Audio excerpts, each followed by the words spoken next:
बिस्मिल्लाहिर्रहमानिर्रहीम जी, ये स्टेडियम की साइट है और stadium is too big to cover on ground. तो ये हम गाड़ी में बैठ के आपको स्टेडियम दिखाएंगे। ये उसका इस वक्त लेवलिंग का अमल जारी है, क्योंकि यहाँ एक वैली थी और डिफरेंट लेवल्स थे।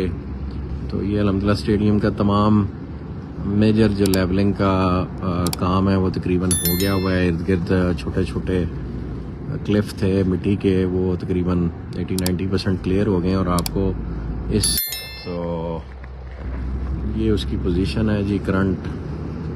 ये एक बड़ा खूबसूरत व्यू होगा। ये लेफ़्ट राइट जितना ये लिफ्टेड एरिया है, यहाँ पे जब बिल्डिंग्स बनेंगी और वो जो बड़ी बड़ी बिल्डिंग्स इधर बननी है, ये बीच में जी ये रोड होगी, यहाँ स्टेडियम होगा और यहाँ बड़ी बड़ी बिल्डिंग्स बनेंगे। और जो हम मिस्टर एंड्रयू आए थे पॉपुलस कंसल्टेंट्स वाले, उनसे जो हमारा मशवरा हुआ, तो उसमें ये इस तरह का स्ट्रक्चर रेज किया जाएगा कि एक तो इन सारी बिल्डिंग से स्टेडियम का इनसाइड का व्यू, और ये सारा एरिया है स्टेडियम के इर्द गिर्द, it would be converted into जैसे दुबई में दी वॉक और इस किस्म का एटमॉस्फेयर होता है। सारा पेडेस्ट्रियन मूवमेंट होगी और उसमें शॉपिंग एरियाज छोटे छोटे स्टॉल्स की सूरत में डेवलप किए जाएंगे।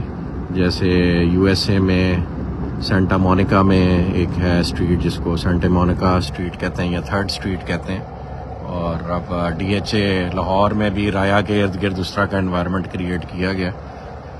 तो वो वाला काम हम यहाँ पे क्रिएट करने जा रहे हैं इंशाल्लाह। और वो अपनी मिसाल आप एक एफर्ट होगा जो इंशाल्लाह सबको नज़र आएगा जी। तो ये इसका टॉप व्यू पॉइंट है जहाँ से सारा स्टेडियम नज़र आता है। और it's a huge chunk of land जी, और एक वर्ल्ड क्लास स्टेडियम होगा इंशाल्लाह। तो उसका अर्थ हुआ तकरीबन सारा हो गया हुआ है। रोड्स तो स्टेडियम के अंदर भी एक रिंग चलेगा ना रोड का।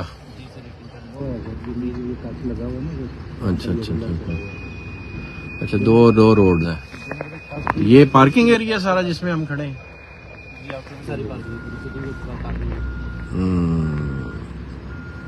मेरा ख्याल है पार्किंग एरिया की जगह इतने भी 5-5 मरले से प्लॉट ना कट दी इतनी जगह पार्किंग में लगा रहे हैं आप।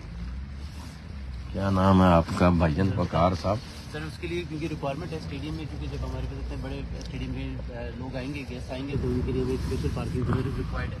और वो पैराफ्री पे उनकी पार्किंग, और क्योंकि स्टैंडर्ड्स के अकॉर्डिंग स्टेडियम में ये होता है कि आपकी पार्किंग होती है, उसके बाद ही फिर आप प्रॉपर ये जी ये सिर्फ स्टेडियम की पार्किंग में इंटरनेशनल को स्टैंडर्ड्स को फॉलो करते हुए ये ज़मीन यहाँ पे इस वक्त जहाँ हम फिर रहे हैं ना जी, यहाँ पे को रॉ लैंड आपको इस वक्त लेनी पड़ जाए तो वो 25 से 30 लाख रुपया किनाल होगी। और ये तकरीबन आप समझ लें कि स्टेडियम के अलावा कोई 700-800 कनाल का एरिया है जो वेस्ट किया जा रहा है पार्किंग के लिए, just to achieve international standards.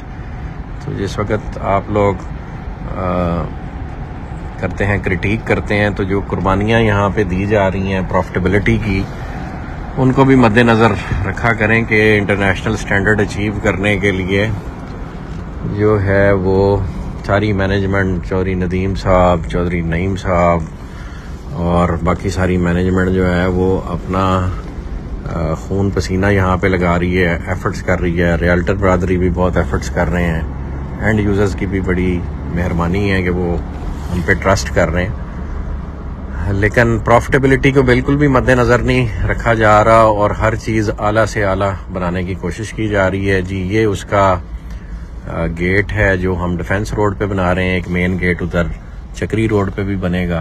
तो ये अल्हम्दुलिल्लाह ये अपनी मिसाल आप हैं। ये मेरे एक प्यारे भाई और दोस्त हैं सैयद कदूस रज़ा साहब, ये उन्होंने मॉन्यूमेंट क्रिएट किया है।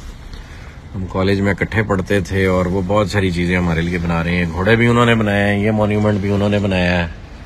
और उसके अलावा एक ईगल का मॉन्यूमेंट बन रहा है और उन्हें मैंने मना किया हुआ, उन्होंने पाकिस्तान में और किसी का काम नहीं करना, तो लिहाजा उनको ढूंढने की कोशिश कोई ना करे और मैं भी नंबर नहीं शेयर करूंगा उनका।